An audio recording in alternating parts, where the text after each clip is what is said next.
One Punch Man Season 3 director Shin Nagi has been going on a tweet storm responding to all sorts of questions from fans and giving us a ton of insight into Season 3. Before we jump in, a quick sketch from one of the top animators on the One Punch Man team, Aoki, always posting good stuff on X. The director Shin Nagi has essentially become the entire marketing team for One Punch Man Season 3, and he explains why he's going on this tweet storm and talking to everyone and replying to everyone.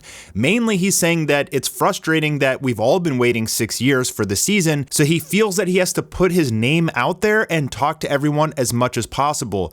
It's hard to believe, but his hands are moving and they're working extremely hard. Thanks for the concern. He's been replying this quite a bit to fans who have been asking questions. He's under NDA, so there's a ton of stuff he's really not allowed to talk about at all until the season actually comes out. But he can talk about himself, he can talk about One Punch Man in general, he can talk about JC Staff, and that's important because we kind of learn like what the motivation is here behind picking JC Staff. And it's really important because this is one of the major points of contention for all of the One Punch Man fans. Why are we getting JC Staff after they fumbled season 2?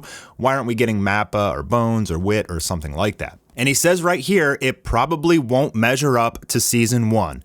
There you go, guys. The director of season 3 just letting you know, don't get your hopes up too high that it's going to be like season 1. It'll probably be better than season 2, but it's like extremely difficult to compete with One Punch Man season 1, which had a literal dream team, director and animators working on it to create just such a beautiful season and make the entire series pop off. That's it. Like, they probably couldn't even do it again. And a lot of those freelance animators that they had on season 1, like Yutaka Nakamura, perhaps the best animator in the entire world, is working on other projects and not JC Staff. Part of that, I believe, goes to compensation because Shin Nagai tells us there are many companies flush with funding from big corporations and much of the talent has been drawn to those places, meaning that a lot of the top industry animators like Nakamura and the other guys that worked on season 1 were poached by other studios like Bones or Toei, etc. But he wants to support JC Staff, which he says is working to improve labor conditions and nurture its employees. So while most of the staff is like relatively unknown names in the anime industry, he's saying that like they're good guys, they take care of their employees, which is really important. I've been talking about this my entire career. Animators usually get paid dirt, they sleep under their desk, they get a lot of health conditions because they're so overworked and underpaid. It's a horrible, horrible culture over there for creating anime in Japan, and a lot of people are extremely vocal about trying to improve those conditions, obviously. And so he's saying that he likes JC Staff because they actually take care of their employees. They're trying to like make them lifetime employees and improve their studio. And so he's going to try his best with what he has and try to grow the staff instead of like, I guess, hire a bunch of freelancers, which he's a freelancer himself.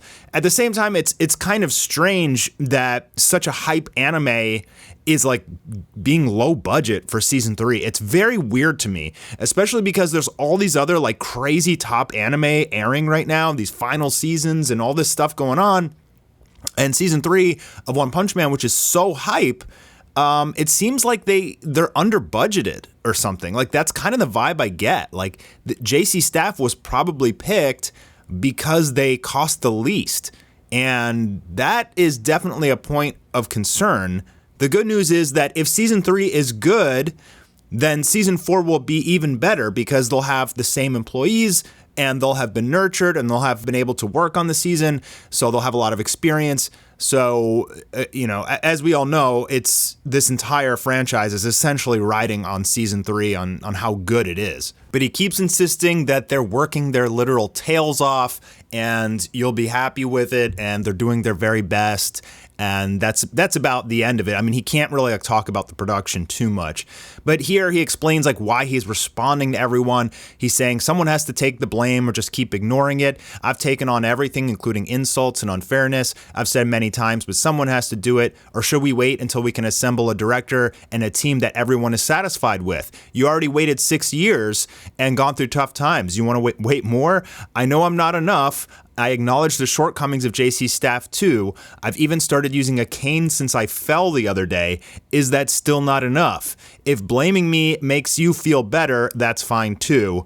I'm doing this, including all of that. I'm sorry. I'm truly sorry. It's me. Wow. So this poor guy is like, I'm going to reveal myself to the One Punch Man community. I will take all the blame. I will absorb all the hate into myself. And man, geez, no wonder he has health problems. All that negativity. But there is a lot of positivity. There's, I think, way more positivity on X than there is negativity. From going through his account and looking at his replies and everything, the vast majority of people are extremely supportive. And he has said many, many times how happy that makes him. But, you know, there's these like autistic anime fans on X with anime profile pictures with pronouns in their bio. Those are the kind of people who just like attack literally anyone, and they're just extremely intolerable. And I've seen a lot of those people like just attacking this guy incessantly, and it's just stupid, man. But like, that's just something that you have to deal with in the anime community.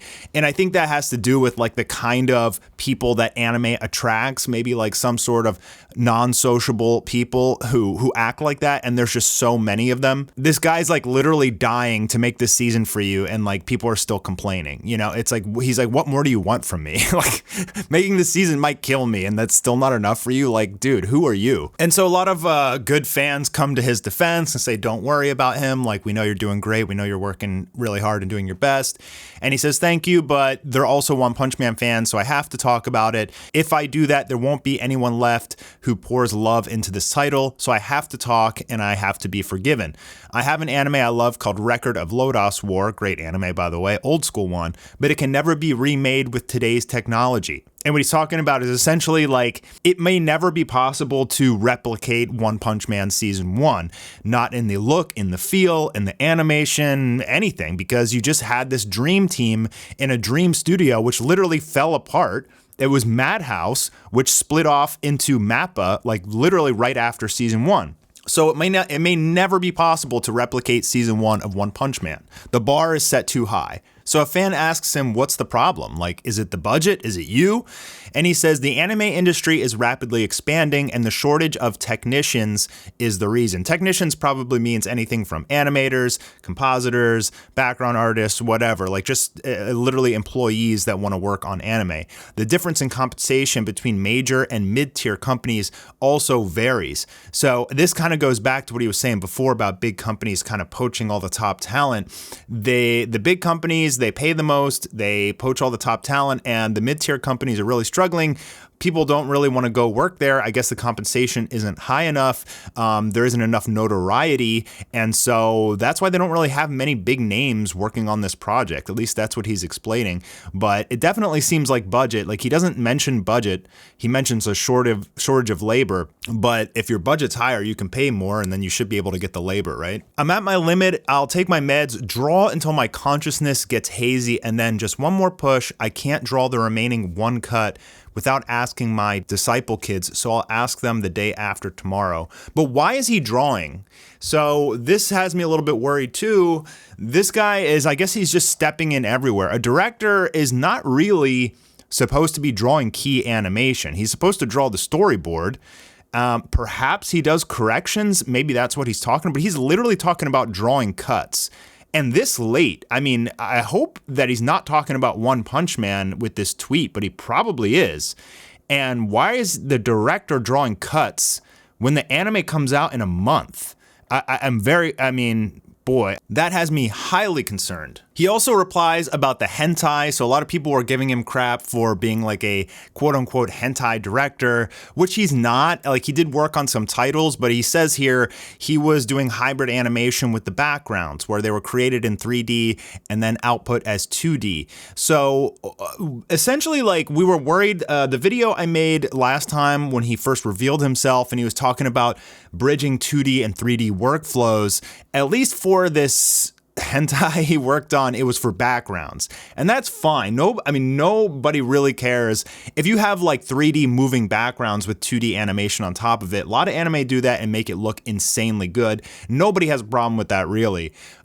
So if he's just was mainly brought on for stuff like that to like animate the backgrounds, then that's a huge relief, because one of the last things that the fan base is going to want to see is a 2.5D One Punch Man season 3. Like if it just straight up switches into Dragon Ball Super Superhero for One Punch Man season 3, the series is over. I think like they're never gonna get past that. But I believe, based on this tweet, that he's essentially telling us he was brought in for his background capabilities. And then finally, he says he can't really reply too much, spoil too many beans because of the NDAs, non-disclosure agreements. So you have to be careful what you ask of him.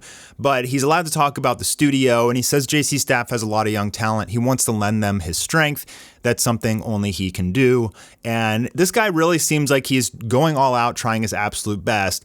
What are we taught as kids? Do your best. You know, that's all you can really do, is do your best. And it's really, we haven't seen the season yet, but it's really not this guy's fault that we're having all these production problems, I don't believe. It seems more like this is a production committee issue, a budget issue. It seems more like the executives and the management made some extremely poor decisions, and they had a lot of, issues with that going throughout this entire process. I really don't think that this guy deserves all the blame he's getting. You haven't even seen any of his work yet. So you got to stay reserved and be nice to the guy, at least till you see something.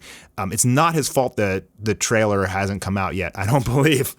Maybe it is, but I seriously doubt it. This doesn't really give me too much confidence, but at least it's something. It's some kind of details and information about what's going to happen in season 3.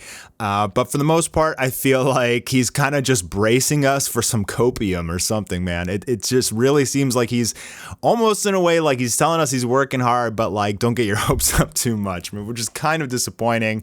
Hopefully we get that trailer any day, boys. Make sure you subscribe, notifications on, because it should come out any minute now.